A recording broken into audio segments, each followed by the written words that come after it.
Muy bien, Marcos capítulo 3, versos 7 al 19. Marcos 3, versos 7 al 19. Esa es la porción que vamos a intentar estudiar el día de hoy, pero hoy vamos a mirar varios contrastes. Vamos a ver un movimiento de Jesús entre el mar y la montaña y entre la montaña y su casa, ¿no?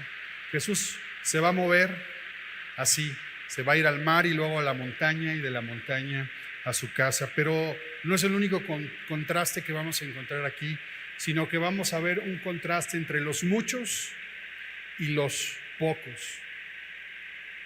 Los primeros versículos del 7 al 12 vamos a ver cómo Jesús está entre el mar y la montaña, y los versículos 13 al 19 entre la montaña y su casa. ¿Tú qué prefieres?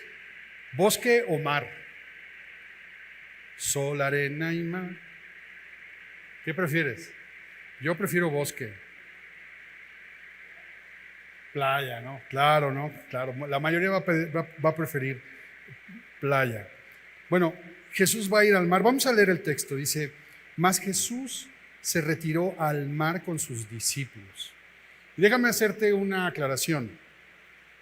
No es el mar como tú y yo nos imaginamos, no es el mar, sino es el lago de Galilea, es un gran lago que se le llama como el mar. No, siento desilusionarte, pero es un gran lago, pero tiene su playa. Entonces Jesús se retiró al mar con sus discípulos y le siguió gran multitud de Galilea y de Judea y de Jerusalén y de Idumea y del otro lado del Jordán y de los alrededores de Tiro y de Sidón, oyendo cuán grandes cosas hacía. Grandes multitudes vinieron a él.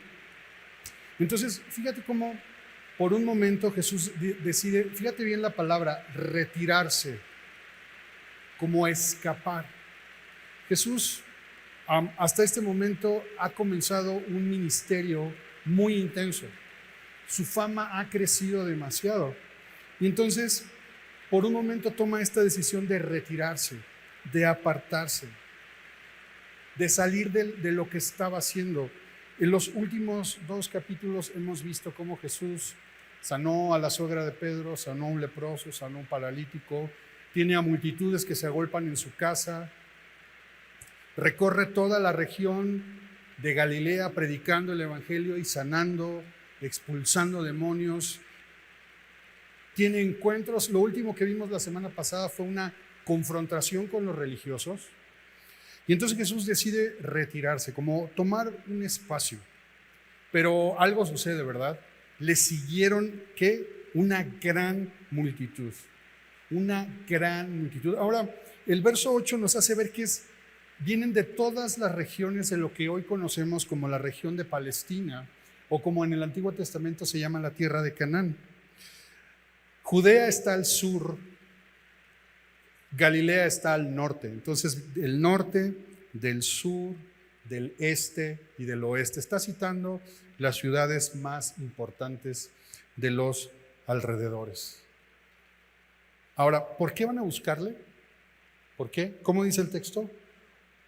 Oyendo cuán grandes cosas hacía. Entonces, tenemos a una gran multitud que está buscando, que ha oído y está buscando a Jesús. Las personas debieron haber, desde los puntos más remotos del sur, del este o del oeste, debieron haber hecho un trayecto caminando de unas dos días o hasta 3 días para llegar a donde estaba Jesús. Grandes cosas hacía, grandes multitudes le seguían. Y el punto es que Jesús está siendo conocido por un gran predicador, como un gran predicador, pero también está siendo conocido como un hacedor de milagros. Y en un mundo, en una época en la que no hay hospitales, no hay doctores, en un mundo con mucho de pensamiento mágico, la gente se vuelca porque necesita un mensaje, necesita consuelo y necesita sanidad.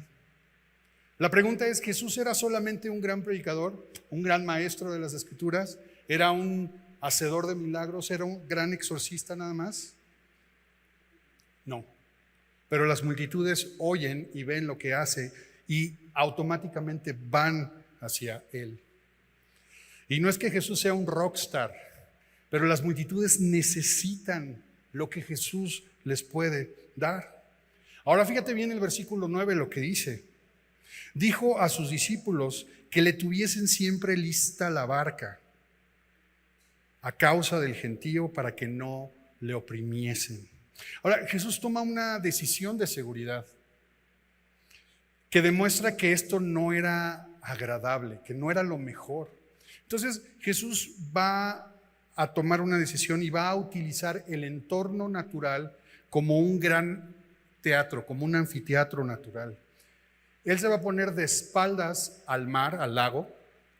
La gente, la multitud está frente a él en la playa y él o está en la barca o la barca la tiene ahí. Y entonces eso va a servir como un megáfono natural, al mismo tiempo que le permite hacerse para atrás, escapar de la multitud, no porque no quisiera estar con la multitud, sino porque era peligroso para todos ellos. Versículo 10 dice, porque había sanado a muchos de manera que por tocarle, cuantos tenían plagas caían sobre él. Plagas, azotes, dolores. En un mundo tan necesitado se aventaban porque se habían dado cuenta que solo bastaba tocar a Jesús para recibir algo. Y el pueblo, las multitudes tienen una visión mágica, equivocada acerca de Jesús. Quizás Marcos conserva esta palabra de plagas, o mejor dicho, como azotes, como una forma de ilustrar estas creencias mágicas que tenían en aquel tiempo. Sobre todo que en aquel tiempo pensaban que la enfermedad o la pobreza era resultado del pecado o provocado por demonios. Entonces, imagínate esto. Jesús quiere retirarse con sus discípulos, tomar una pausa, es abordado por grandes multitudes de todos los puntos cardinales de la zona. Se le avientan. Él tiene que buscar tomar una decisión de seguridad, busca y crea un auditorio natural, un megáfono natural. Pero Jesús está cumpliendo su misión, está predicándoles. Y las multitudes están ahí, esperando un milagro. Pero fíjate lo que sigue sucediendo, versículo 11. Y los espíritus inmundos, al verle, se postraban delante de él y daban voces diciendo, tú eres el Hijo de Dios. Las multitudes oían y veían lo que hacía Jesús, no sabían quién realmente era. Sin embargo, los espíritus inmundos sí saben quién es él. Las grandes multitudes están buscando un milagro. Qué ironía, porque estos demonios tienen la perspectiva correcta de Jesús. Saben quién es Jesús. Ahora, ¿qué hace Jesús? Versículo 12, les reprendía, les reprendía mucho para que no les descubriesen. Les reprendía mucho para que no le descubriesen. ¿Por qué hace esto Jesús?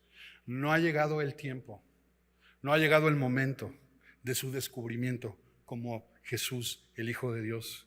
Pero también no es la forma en la que Jesús quiere ser descubierto.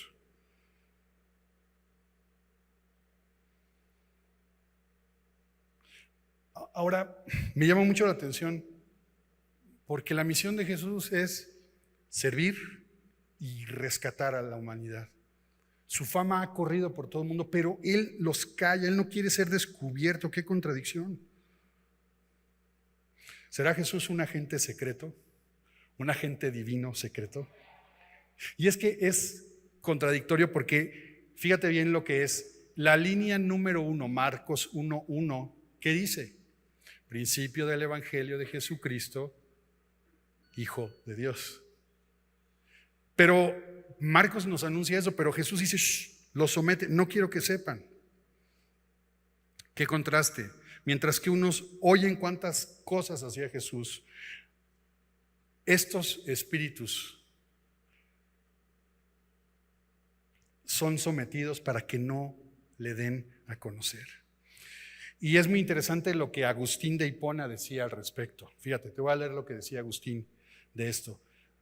La confesión demoníaca es simplemente la verdad, pero no una verdad que aquellos que la hicieron desean abrazar o confiar. Porque estos son los mismos seres que le dijeron a Jesús: ¿qué tienes con nosotros? ¿Has venido para destruirnos? Esto sucedió en el capítulo 1, lo estudiamos hace unas semanas. Y es muy interesante lo que dice Agustín de Hipona, porque estaban diciendo la verdad, estaban diciendo correcto, sabían quién eran, pero no están abrazando la verdad, no están depositando su confianza en que Jesús, quien está allí, es el Hijo de Dios.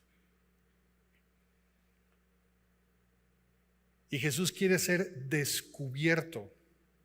¿Para qué? Para que le entreguemos nuestra vida, para que depositemos nuestra confianza en Él. Así que Jesús no quiere ser descubierto de esa manera. Ahora, déjame detenerme algo, porque el propósito del Evangelio de Marcos, lo he dicho cada vez que estoy aquí, es seguir y descubrir a Jesús. Paso a paso hay una evidencia que nos va permitiendo ser persuadidos, razonar, pensar en términos de este texto, en términos de la Biblia, pero trayéndolo a nuestra propia vida en este siglo XXI, descubrir a Jesús y seguirlo en la actualidad, en el mundo en el que ahora vivimos. Eso es lo que quiere. Ese es el propósito del Evangelio. Jesús es el Cristo, Jesús es el Hijo de Dios. Entonces, el punto del relato de Marcos es que Jesús es quien anuncia esta gran noticia. ¿Cuál es esa gran noticia? Que la buena voluntad de Dios para salvar a la humanidad está disponible a todo aquel que decida entregar su voluntad a Jesús. Ese es el Evangelio, esa es la gran noticia. La voluntad de Dios, el gobierno de Dios, el reino de Dios está accesible a la humanidad para salvarlo, para todo aquel que cambie su mente, que se arrepienta y confíe, crea en Jesús. Esa es la gran noticia que Jesús está predicando. Esa es la gran noticia que Él quiere que abracemos, que descubramos que Él es el Hijo de Dios. Esa buena voluntad es el reino de Dios. Y déjame decirte algo, Dios nunca ha dejado de gobernar. Solo que Dios, después de la caída del hombre, decidió ocultarse un poco, decidió guardar silencio. Sin embargo, desde la caída del hombre no ha dejado de intervenir en los asuntos de la humanidad. Aunque tú y yo en nuestra vida pensemos que Dios no está actuando, Él está actuando. Y Él quiere revelarse a nuestra vida para darle sentido a nuestra vida. Pero Dios decidió ocultarse, irse revelando poco a poco, ir revelando poco a poco su gobierno. Él ha decidido cuándo y cómo manifestarse. Y esa manifestación, esa revelación de su plan, ¿sabes cuándo se hace visible? Con Jesús. Y eso es lo que nos está contando Marcos, capítulo a capítulo, verso a verso, historia tras historia. Qué interesante que que Dios se hace visible y hace accesible el reino de Dios a toda la humanidad, y lo hace ocultándose. Lo hace de manera secreta, pero frente a todos, porque Dios se esconde y se oculta. ¿Sabes en dónde? Se disfraza de hombre, se hace hombre. Dios se manifiesta claramente para dejarnos evidencias de que Él está ahí. Jesús está haciendo milagros. Jesús está hablando verdades que nunca nadie había dicho con tanta claridad. Pero se oculta en un disfraz como el tuyo y como el mío, de carne y hueso. Pero se manifiesta, pero al mismo tiempo se oculta, para cautivar nuestra voluntad y nuestra atención. Esa es la jugada maestra de la historia. Esa es la jugada maestra de Dios, que vino en forma de hombre siendo Dios y no dejó de serlo. Y por eso Jesús, como has visto en estos 3 capítulos que hemos estudiado, se hace llamar como el Hijo del Hombre y se le reconoce como el Hijo de Dios. ¿Quién pensaría esto? Qué manera tan gloriosa que Dios diseñó para conquistar al hombre sin forzarlo, jugando a las escondidillas celestiales, no por la fuerza, sino por el amor revelado en Jesús en la cruz. Y eso se va anunciando a cada momento, poco a poco. Acuérdate, Jesús ha demostrado que la buena voluntad de Dios, el gobierno de Dios, es accesible. Jesús ha demostrado hasta este punto que Él quiere salvar y que Él puede salvar y que Él puede hacernos nuevos. Él puede darnos una nueva vida. Y lo increíble hasta este punto de la historia es que Él se ha disfrazado de hombre, siendo Dios y siguiendo siendo Dios. Pero los buscadores de Dios, los piadosos, los escribas, los fariseos, quienes deberían de ser los primeros en darse cuenta quién es el que tienen enfrente, lo rechazan. Se invierten los papeles porque son los pecadores, son los más alejados de Dios, los pobres en espíritu, los que al escuchar y ver a Jesús encuentran en Él sentido, propósito, salvación. Así que tenemos a Dios oculto en un cuerpo humano y tenemos a humanos disfrazados de religiosidad, de falsa piedad. Y entonces, por supuesto que Jesús está haciendo cosas increíbles y las multitudes le siguen, pero no entienden quién es Él. No están entendiendo su mensaje, su obra, su propósito. Todos necesitamos a Jesús. Muchos, grandes multitudes, pero pocos reconocen su necesidad de Jesús. Muchos se acercan a Jesús, pocos se quedan con Jesús. De eso se trata esto que estamos estudiando. Muchos y pocos. Muchos se acercan a Jesús, pero pocos se quedan con Jesús. Y entre el mar y la montaña, y entre la montaña y su casa, nos está contando esta historia. Así que Jesús manda callar a estos espíritus inmundos para que no le descubran, mientras que todo lo que hace Jesús es para darse a conocer. Pero Él quiere que tú y yo, como Él quería cuando se manifestó, como nos cuenta aquí, llegáramos a esa conclusión, siendo conquistados por la fuerza de su amor y de su mensaje, para que depositáramos toda nuestra confianza en Él, para que cambiara nuestra forma de pensar, arrepentimiento.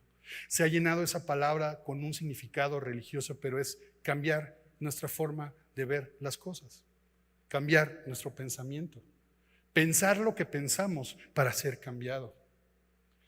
Y esto que estamos hablando aquí, estas historias es lo que quieren provocar en nosotros, ya sea que tengamos poco tiempo como cristianos o mucho tiempo.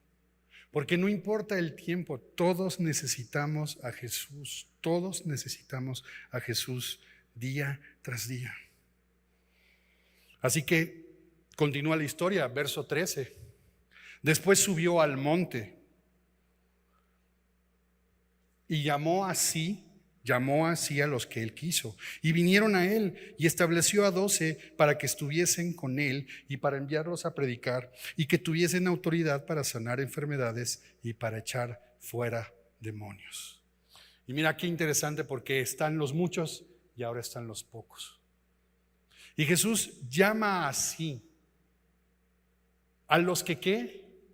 A los que Él quiso. Y ellos fueron a Él, dice, vinieron a Él.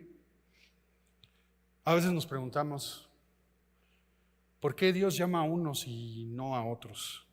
A veces nos preguntamos, ¿será que Dios me ha llamado a mí? ¿Me está llamando a mí? Si estás aquí, Dios te está llamando y te está atrayendo a ti. Pero la respuesta es simple, porque Él quiso. Porque Él quiso. Si estamos aquí, si estamos oyendo este mensaje, ya sea hoy o después, es porque Él quiso llamarte a Él. Y eso debería ser suficiente para ti y para mí, para movernos hacia Él. Entender que Él quiso. Entender que es porque Él quiso. Pero ¿qué quiso Jesús? ¿Llamarnos para qué? Regresemos al versículo 13. Perdón, versículo 14. Para que estuviesen con Él. Jesús nos llama para estar con Él. ¿Recuerdas la semana pasada? Jesús sentado, acusado por los religiosos de estar sentado, estando en la mesa, comiendo con los pecadores y publicanos. Para estar con Él, es para lo que Él nos ha llamado. Las multitudes iban a Jesús, buscaban tocarle, le apretaban, le presionaban. Mientras que Él llamó a 12, a los pocos, para que estuvieran con Él. Observa esto, los muchos y los pocos, las grandes multitudes y estos 12 fueron a Jesús, vinieron a Jesús.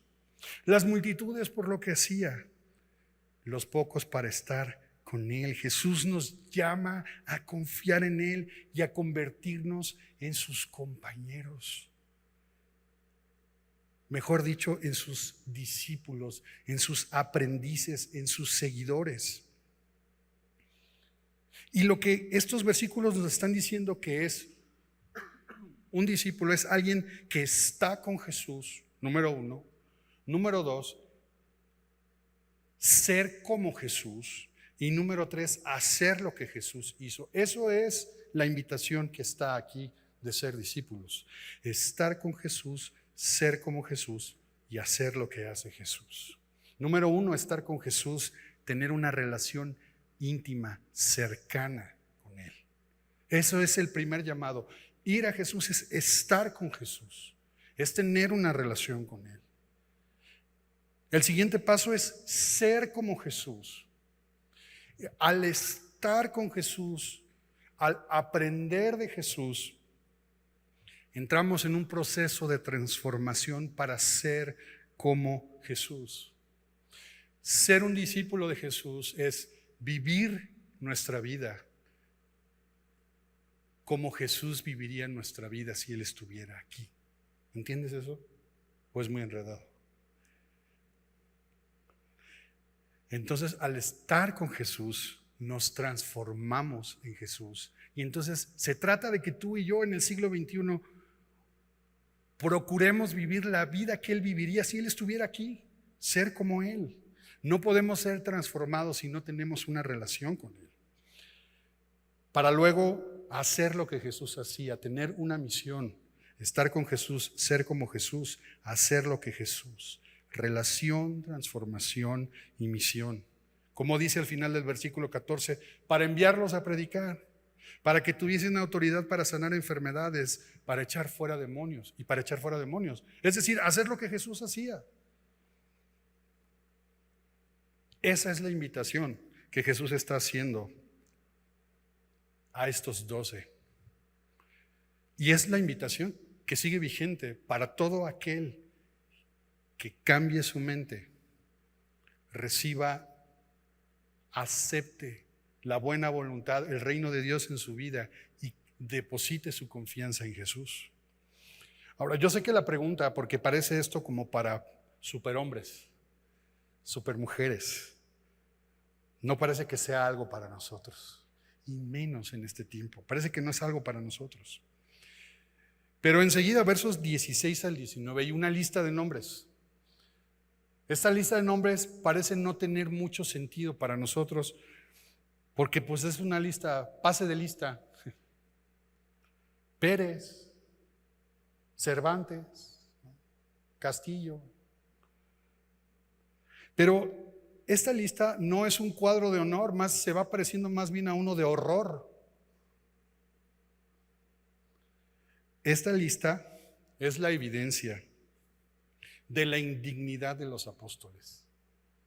Esta lista está aquí para que el que lea se dé cuenta que Dios no los llamó por sus talentos, por su lindo rostro, ni por su dinero, sino exactamente por todo lo contrario. Esta lista de hombres que está aquí, de nombres y de hombres, es una lista que demuestra que fueron llamados simplemente porque Dios quiso, por su gracia, y que los llamó para estar con Él, para ser transformados como Él y para que hicieran lo que Él hizo. Piensa esto, cuando Marcos escribe este evangelio en el siglo I, cuando llegaron a leer esto, los primeros que leyeron esto dijeron: Simón, versículo 16, a Simón, a quien puso por sobrenombre Pedro. Pedro, pero si Pedro traicionó a Jesús. Bueno, era un hablador, era un desastre, pero Pedro traicionó a Jesús. Fíjate, si vas al verso 19, Judas Iscariote, el que le entregó. Así que esta lista comienza y termina con dos traidores. Uno que le negó 3 veces y otro que le entregó y no se arrepintió. Nada más así por encima. Comienza y termina por unos traidores. Ahora, Jacobo, hijo de Zebedeo, y Juan, hermano de Jacobo, a quienes apellidó Boanerges, esto es, no hijos de Dios, no hijos bondadosos, no hijos preciosos, sino hijos del trueno. ¿Por qué crees que les puso así? Porque eran bien afables, bien tranquilitos. Nada más, imagínate que cuando van a predicar a una ciudad, no creen y entonces voltean y le dicen: Jesús, oye, ¿no quieres que caiga fuego del cielo? Y luego, mientras los otros discípulos se descuidan: oye, Señor, ¿qué te parece si yo y mi hermano, tú, yo, no sé, tiempo de elecciones, no sé, secretario de Hacienda, secretario de Gobernación, no sé, Señor? Esos son los hijos del trueno, esos están en esta lista. ¿Y qué te digo de Andrés y Felipe, los pescadores, y de Bartolomé? ¿Qué te digo de Tomás, que el que hay que ver para creer, ¿no? O Simón, el otro Pedro, el otro Simón,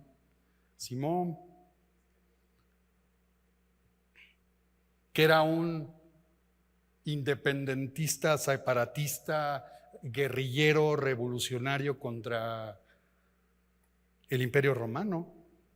Lo que esta lista muestra es: ninguno era digno de ser un discípulo de Jesús, ninguno. Lo que esta lista revela es que todos eran diferentes.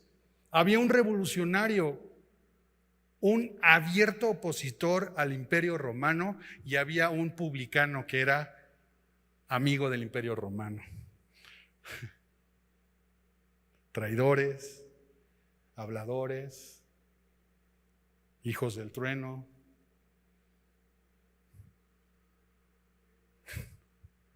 O sea, y agrégale más. Esa es la lista de los 12 que siguieron a Jesús. Eran un grupo socialmente diverso. Entre ellos eran opuestos, eran enemigos. Se debieron haber dado sus buenos encontronazos ahí entre ellos cuando no estaba Jesús. Esos son los 12. Esos son los 12 con los que Jesús comenzó una nueva comunidad de fe. Es interesante porque Jesús está en el monte, como dice el verso 13, y esto nos recuerda el pueblo de Israel cuando salió de Egipto, cruzó el mar, atraviesa el desierto y llega al monte Sinaí, donde Dios hace un pacto, los llama para que sean su pueblo. 12 tribus de Israel, ahora 12 discípulos. Y un poco esto habla de la restauración, de las promesas de restauración del pueblo de Israel, pero está hablando de de conformar una nueva comunidad. Y esto es importante porque Jesús nos invita a creer en Él, a vivir en el reino, pero no se vive solo, se vive en comunidad. Es una nueva familia. Pero no perdamos de vista los muchos y los pocos. Unos oyen lo que hace y se avientan y buscan obtener algo y no entienden quién es Jesús y no depositan su confianza en Jesús y no entregan su voluntad, no les interesa, solo quieren recibir lo que necesitan. Y por otro lado están otros pocos que también vinieron a Jesús, pero son llamados para estar con Él, para ser como Él, para ser transformados como Él y para hacer lo que Él hace. La pregunta es: ¿de qué lado estamos? ¿En qué lado queremos estar? Porque hoy hemos llegado a confundir el ser cristiano con el ser discípulo. No es lo mismo. No se me vayan a ofender, por favor. Pero estos espíritus inmundos eran cristianos, porque confesaron que Jesús era el Hijo de Dios, pero no abrazaron esa verdad en sus vidas.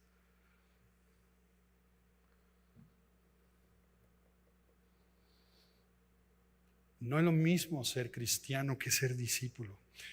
Ahora déjame decirte una cosa, porque cuando oímos esto de ser discípulo de Jesús, viene sobre nosotros una carga, porque sabemos quiénes somos. Sabemos que no somos. Sabemos quiénes somos. Sabemos que somos indignos.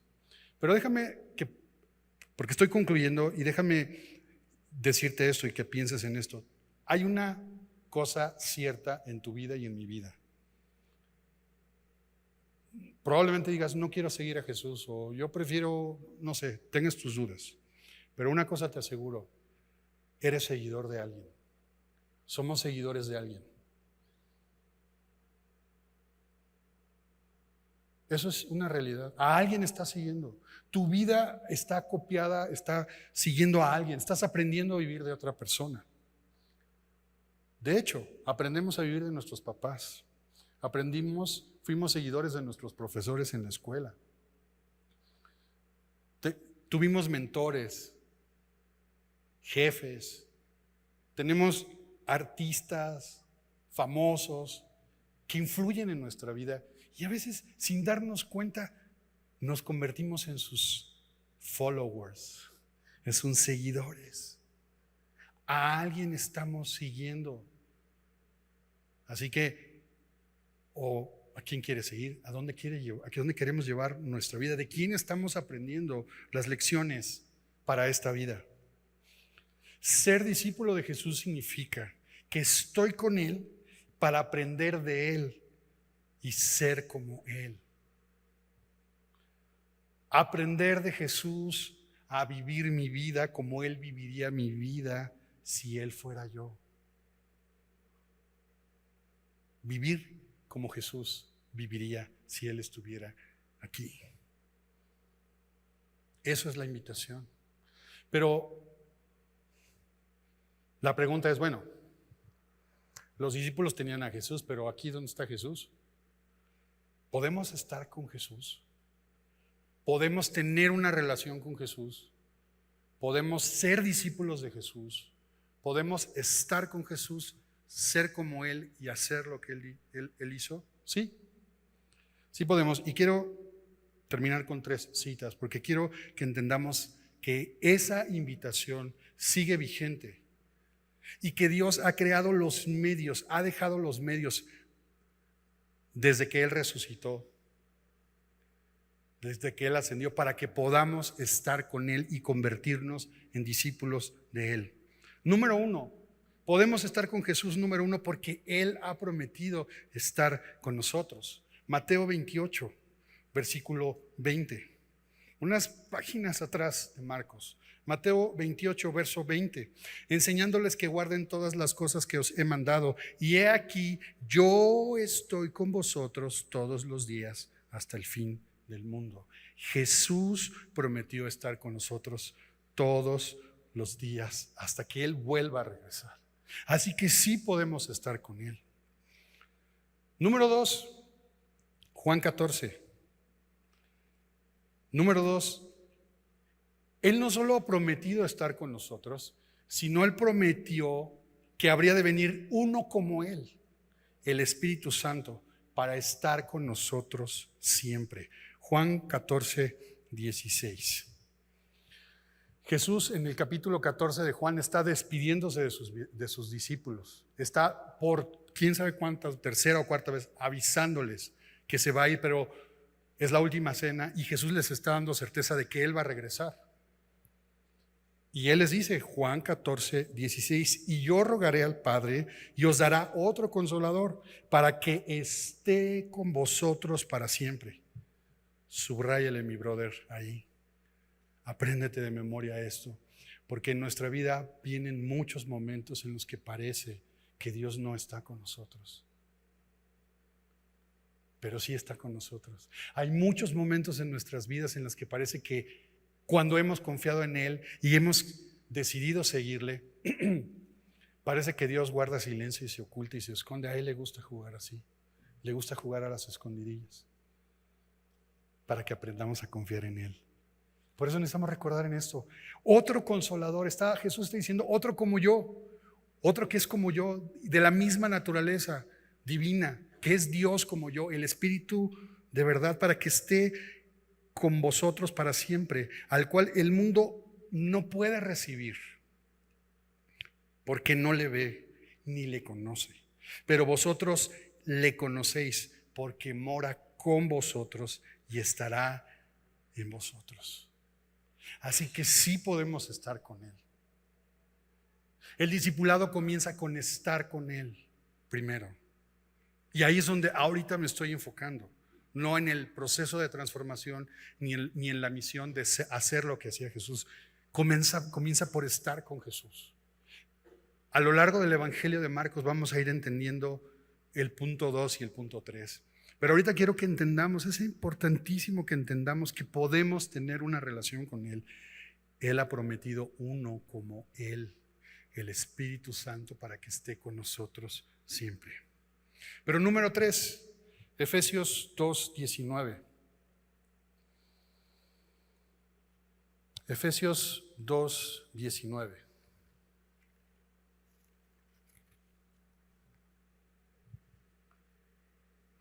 Efesios 2:19. Lo voy a leer en la Nueva Traducción Viviente. Quizás tú tienes la Reina Valera, pero pon atención. Fíjate, número 3, estamos unidos a Él. Entonces Dios ha prometido estar con nosotros. Dios nos ha dado el Espíritu Santo que está con nosotros y mora en nosotros. Podemos tener una relación con Él. Y estamos unidos a Él para hacer una morada con Él. ¿Entiendes lo que es eso? Para tener una comunión permanente con Él. Mira lo que dice Efesios 2:19 y lo voy a leer en la Nueva Traducción Viviente. Así que ahora ustedes, los gentiles, o sea, los amables, no, se refiere a los que no son judíos, ¿ok? Ya no son unos desconocidos ni extranjeros, son ciudadanos junto con todo el pueblo santo de Dios, son miembros de la familia de Dios. Juntos constituimos su casa, la cual está edificada sobre el fundamento de los apóstoles y los profetas. Sobre esos 12 que acabamos de leer, que llamó. Y la piedra principal es Cristo Jesús mismo. Estamos cuidadosamente unidos en Él y vamos formando un templo santo para el Señor. Por medio de Él, ustedes los gentiles también llegan a formar parte de esa morada donde Dios vive mediante su Espíritu. Cuando termina esta historia de Marcos 3, en el versículo 19, Jesús va con sus discípulos a casa. Pero lo que este texto está diciendo, que hoy tú y yo, si hemos puesto nuestra confianza en Jesús, si hemos pensado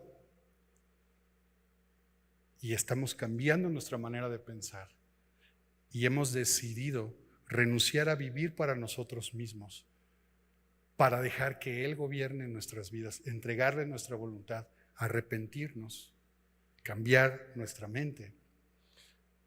Hoy estamos en casa con Él. Nos vamos a ir de aquí y Él está con nosotros. Así como Jesús con sus discípulos, que se fue con ellos a casa. Así tú y yo llegamos a formar parte de esa morada donde Dios vive mediante su Espíritu. Guarda estas 3 verdades en tu vida, porque no hay nada que impida, una vez que hemos puesto toda nuestra confianza en Él, nada que impida estar con Él, tener una relación con Él. No hay nada que impida que comience un proceso de transformación en nuestras vidas, ser como Él.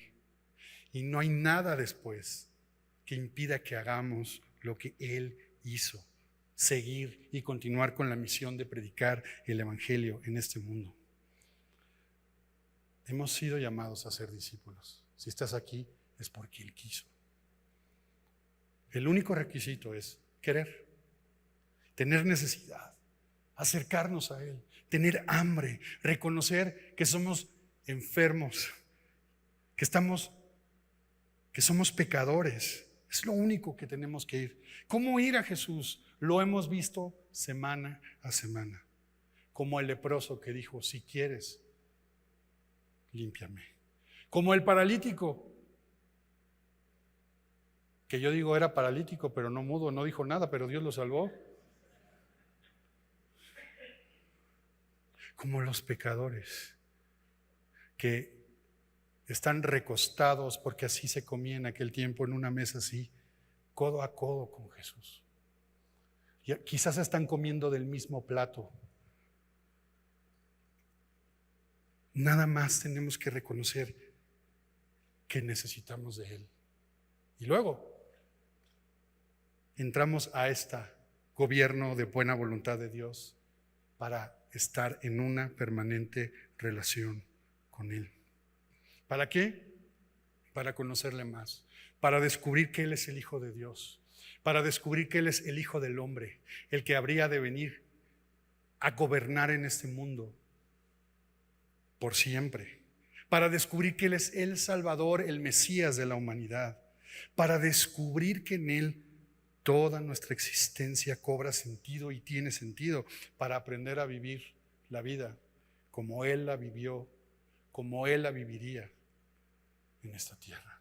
No hay otra manera, no hay otra forma. A pesar de nosotros, cuando vemos esta lista, a pesar de nosotros, no hay otra forma de aprender a vivir la vida. No hay otra forma de vivir la vida. No hay otra cosa que le dé sentido a nuestra vida si no es a partir de cómo Él la vivió. No hay otra forma. Y la única forma es convertirnos en su discípulo para estar con Él. Así que, querida familia, cualquiera que sea nuestra posición, no hay ningún impedimento.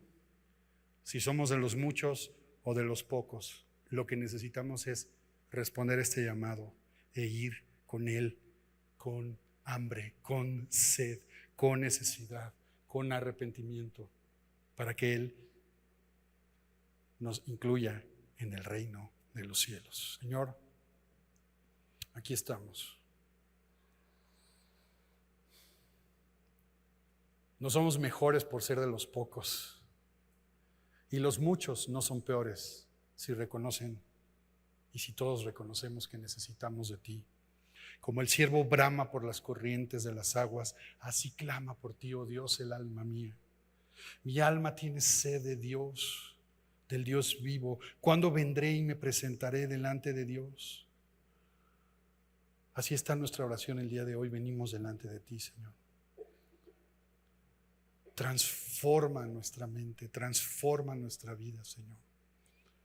Sabemos quiénes somos, sabemos que hay cosas que necesitan ser arregladas en nuestra vida, pero sabemos que no hay nada que nos impida ir a ti, salvo no querer, salvo no depositar nuestra confianza en ti, salvo no cambiar nuestra perspectiva acerca de tu buena voluntad, Señor. Aquí estamos el día de hoy, en esta noche, Señor. Queremos ir a ti, Señor, para ser saciados por ti, Señor. En nombre de Jesús. Amén.